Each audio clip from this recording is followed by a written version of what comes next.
Fala aí, gente, meu nome é Marcos e hoje o canal Algo Sobre História irá falar sobre a primeira Revolução Industrial. Então, se você gostou, já deixa seu like e comenta aqui embaixo temas que vocês gostariam de ver aqui no canal. Então, bora direto pro vídeo, que hoje estamos a todo vapor.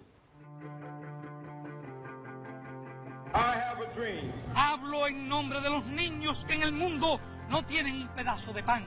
A fim de defender os interesses mais legítimos do povo. Primeiramente, vamos explicar o que foi a Revolução Industrial. Basicamente, foi uma série de mudanças bruscas que ocorreram, sobretudo na Inglaterra, a partir do século XVIII, e que modificou a sociedade como um todo. Modificou tanto a política, como a economia, a sociedade e a cultura da época.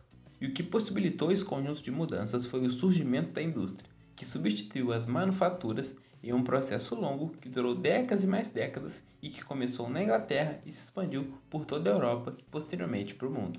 Nesse momento você deve estar pensando, mas por que começou na Inglaterra? O que ela tinha de especial que possibilitou que a Revolução lá começasse? Então, vou explicar o motivo para vocês. Primeiramente, a Revolução Inglesa, que ocorreu ainda no século XVII, colocou a burguesia no poder político em detrimento da nobreza. Com isso, a burguesia começou a manejar o governo em seu benefício, incentivando e possibilitando que fosse possível acumular uma grande quantidade de capital por meio de diversas atividades econômicas. Algumas delas, por exemplo, são o comércio de escravizados e a venda de roupas. E esse dinheiro que foi sendo acumulado foi posteriormente investido na criação das fábricas. Outro ponto importante foi a dominação colonial. A partir das colônias, se conseguia escoar a produção de manufaturados ingleses. Vai lembrar que a Inglaterra tinha uma grande quantidade de território sob seus domínios, de onde surgiu aquele velho ditado de que o Império Britânico nunca dormia, já que eles possuíam terras em todos os continentes. Enquanto um lugar estava amanhecendo, no outro o sol estava se pondo. Outra característica vital foi o cercamento dos campos. O cercamento dos campos foi a utilização de terras comuns dos camponeses, sob o regime feudal, e que agora passavam a ser loteadas e vendidas, sobretudo para a criação de ovelhas, que forneciam as lãs para as roupas. Com esse cercamento, muitas pessoas tiveram que sair dos campos e ir para as cidades, se transformando em uma grande quantidade de mão de obra disponível para a indústria nascente. E por último, mas não menos importante, o fato de que a Terra da Rainha possuía uma grande quantidade de reservas de ferro e carvão. O ferro era a matéria-prima básica para a construção das máquinas, e a queima do carvão era a principal energia motora dessa maquinaria.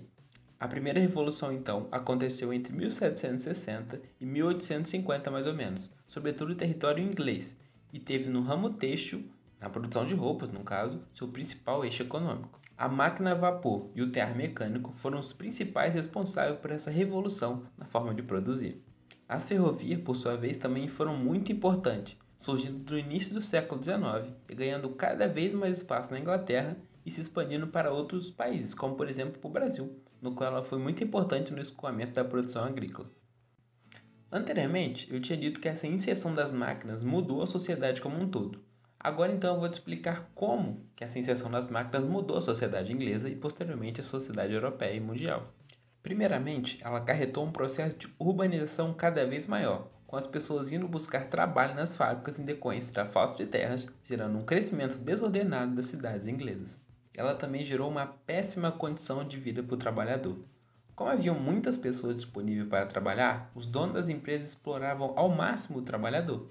As jornadas de trabalho passavam de 12, às vezes chegando a 15 horas. O ambiente era totalmente insalubre, os salários eram baixíssimos. Crianças e mulheres passaram a trabalhar e não havia qualquer direito para esses operários, como o salário mínimo ou um descanso semanal. Outros efeitos foram a perca de autonomia do trabalhador, que ficava agora totalmente dependente do dono da fábrica, que detinha as matérias-primas, e também gerou um processo de especialização do trabalho. Se anteriormente quem fazia uma blusa sabia todo o processo de confecção, agora ele fazia somente uma das etapas nesse processo produtivo. Além disso, ficou nítido que haviam duas classes antagônicas, os donos dos meios de produção de um lado e aqueles que tinham que vender sua força de trabalho. Em linhas gerais, o burguês de um lado e o proletário do outro, aquele que serviu de base para os estudos desenvolvidos por Karl Marx e tantos outros pensadores da época.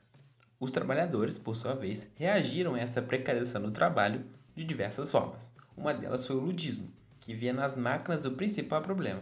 Assim, contrário a esse processo de mecanização que vinha ocorrendo, esses trabalhadores passaram a quebrar as máquinas como forma de protesto, ficando conhecidos como os quebradores de máquinas. Outro movimento foi o cartismo, que buscava uma participação proletária na política, acreditando que a representação fazia com que eles tivessem mais força para lutar por melhores condições de vida e de trabalho.